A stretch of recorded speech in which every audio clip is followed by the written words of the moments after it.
একটা টক শোতে দেখলাম একজনকে বলছে যে কত মার্কস দিবেন ডক্টর ইউনূসকে। তো আমি বললাম যে আমি 60 দিব। মানে আমি সরলভাবে বললাম। আরেকজন বললেন যে আমি 30 দিব। তো উপস্থাপক জিজ্ঞেস করলেন 30 মানে তো ফেল।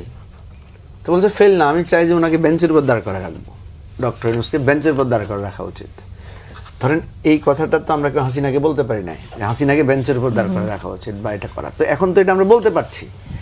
পরিবর্তন যে হয় নাই সেটা বলা যাবে না। আমরা সবাই সবার কথা বলছি, একসাথে বসে যুক্তি তর্ক করছি। ইভেন যেটাকে আজম ভাই খারাপভাবে দেখছেন সেটাকেও আমি পজিটিভলি বলতে চাই যে এই যে কিশোরেরা তরুণেরা তারা চোখে চোখ রেখে কথা বলছে রাজনীতিবিদদের, ঠিক আছে?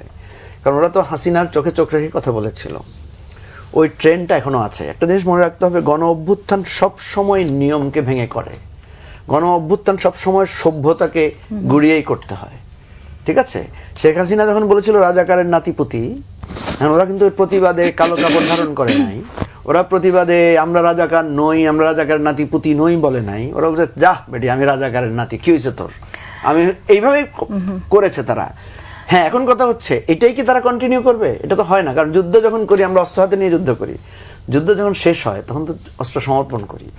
এই সেফ ল্যান্ডিংটা পৃথিবীর সব জায়গায় লাগে। গণ অভ্যুত্থানের পরেও আপনি গণ অভ্যুত্থানে হাসিনাকে যে টোনে কথা বলেছেন সেই টোনে যদি এখন আমরা আবার কথা বলতে থাকি তাহলে তো এটা কন্টিনিউ করবে, তাহলে তো আর শান্তির জায়গায় ফিরবে না।